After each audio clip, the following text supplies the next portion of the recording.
ये सारे चीजें हम लोगों को लेना चाहिए। एंड सबसे ज्यादा कैलोरी अगर देखेंगे तो आज के डेट में जितने मार्केट में आप लोग फास्ट फूड से लेके अल्ट्रा प्रोसेस्ड फूड से लेके फ्राइड फूड से लेके जो भी हम लोग देखते हैं, कंप्लीटली कैलोरी हाई रहती है, जो कि नहीं चाहिए। तो 20s होता है बिल्डिंग द फाउंडेशन। ଯେମିତି ଆମେ ଗୋଟେ ଘର ଛିଡା କରୁଛେ ତା ଫାଉଣ୍ଡେସନ କୁ ଫାର୍ଷ୍ଟ ଷ୍ଟ୍ରଙ୍ଗ କରିବା କି ନାଇଁ? ଯେତେବେଳେ फाउंडेशन को जब स्ट्रॉन्ग करिवा ताले पिलर ठिया ही परिबो, राइट? तो डेफिनेटली एक वुमेन हेल्थ का फाउंडेशन होता है 20 एज। 20th हेल्थ अगर फाउंडेशन स्ट्रॉन्ग होती है, बिल्ड होता है, 20 को फॉलो करता है 40, 40 को फॉलो करता है 60, 60 एंड अबव। ठीक है, तो 20s में हम लोग जब प्रॉपर कैल्शियम प्रोटीन हमारे बॉडी को दे रहे हैं, तो आगे चल के हम लोगों को 30s में हमको चाहिए फॉलिक एसिड एंड प्रोटीन, जो कि वॉच योर कैलोरीज है, जो कि एसेंशियल न्यूट्रिएंट्स मेटाबॉलिज्म को स्लो करती है। जब 30s को आते हैं, धीरे धीरे वेट लॉस होता है, मसल्स मास गिरता है, मेटाबॉलिज्म स्लो होती है, जो कि 5% each decade from the 30s, जोटा कि 30 वर्ष पर 30 वर्ष एज टू 30 वर्ष टू बहुत सारा एज जते जते एज बढ़ी चलिबो, जते जते एज बढ़ी चले तो कोठी ना कोठी 5% जोटा कि कम हे चले, मसल्स मास धीरे धीरे कमी जाए, डिक्लाइन ही जाए। तो याकू बनेबा पाए डेफिनेटली हम हमारे बॉडी को न्यूट्रिएंट्स चाहिए, फॉलिक एसिड एंड प्रोटीन। हमेशा याद रखिए प्रोटीन होता है कैपिटल ऑफ द फूड, हर एक लेडीज हर एक जेंट्स को चाहिए। And folic acid iron level हमारा बनाता है, जो कि खून बनाता है, सर्कुलेटरी सिस्टम को कंप्लीट हेल्दी रखता है।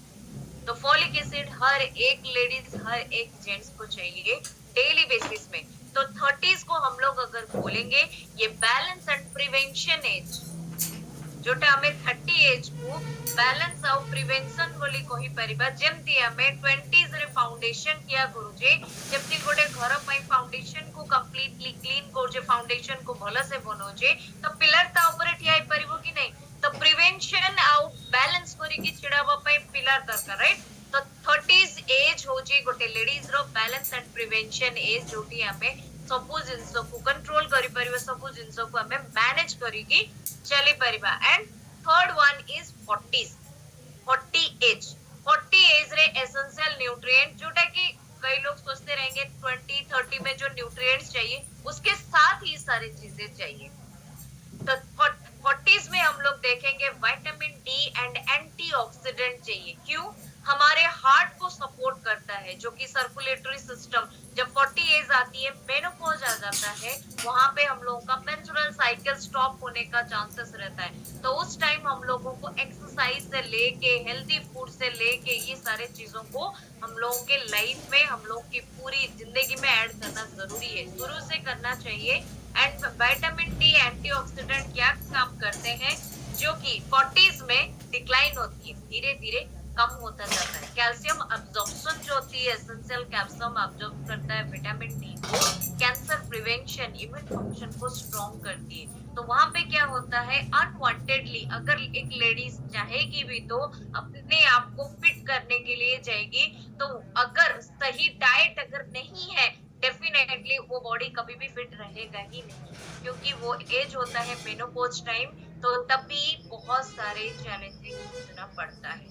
तो उसको एंटीऑक्सीडेंट चाहिए, जो कि सेल को डैमेज करने से बचाने के लिए, ताकि कोई भी सेल डैमेज ना हो। तो जिसके वजह से जॉइंट्स पेन आना या फिर बोन पेन, बोन हेल्थ को चैलेंजिंग आना, ये सारे चैलेंजिंग आना शुरू हो जाता है। तो 40s अगर हम लोग देखेंगे, वो होता है हार्मोन शिफ्ट स्टेज, जो तेरे हार्मोन शिफ्टिंग हुए, हार्मोनल, जोटा में कुछ estrogen progesterone ladies hormone, male hormone testosterone hormone, ये दोनों बैलेंस होकर रहता है। तो एस्ट्रोजन हार्मोन जो बनता है लेडीज के हार्मोन, लेडीज के बॉडी में, वो स्लो हो जाती है। जो फॉलिकल, जो एग ओवुलेशन होता है, एग फॉर्मेशन होता है, वो बंद कर देता है, वो स्लो हो जाती है, होता नहीं है। इसीलिए 40 एज के बाद, 45 सर्टन एज के बाद हम लोग को मेनोपॉज आ जाता है, जो कि मेंस्ट्रुअल साइकिल स्टॉप हो जाती है, राइट?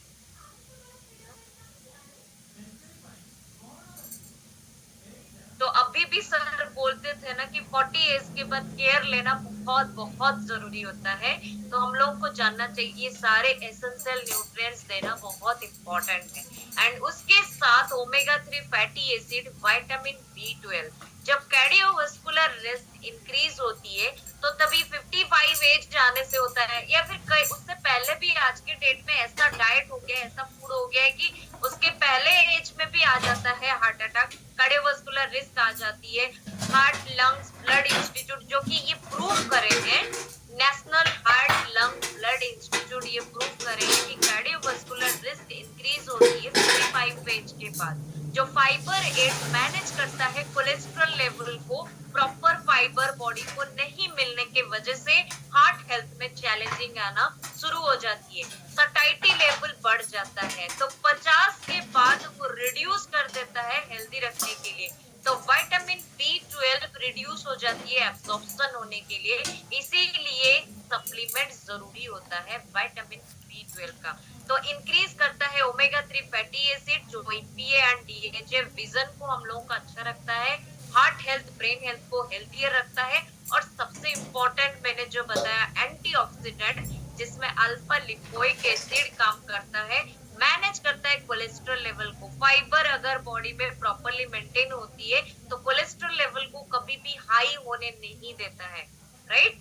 तो ये सारे चीजें हम लोग को मेंटेन करती है। एंड लास्ट वन जो कि 60 एंड एवोव, जो रेगुलर एक्सरसाइज मेंटेन करना जरूरी होती है, जो कि विगरस कार्डियो या फिर स्ट्रेंथन ट्रेनिंग हम लोग लेते हैं, तो protein, calcium, folic acid, vitamin B 12, D, omega 3, fibre, antioxidant, सारे चीजें पूरी एजिंग को अफेक्ट करता है, गट हेल्थ को अफेक्ट करता है। तो वो फ्रेंडली बैक्टीरिया को हेल्दी रख के लेता है। तो 60s हम लोगों को बोलना चाहिए स्ट्रेंथ एंड लॉन्गेटिविटी। कई लोग सोचते हैं जवानी है तो स्ट्रेंथ है, जवानी चला गया तो स्ट्रेंथ नहीं है, राइट।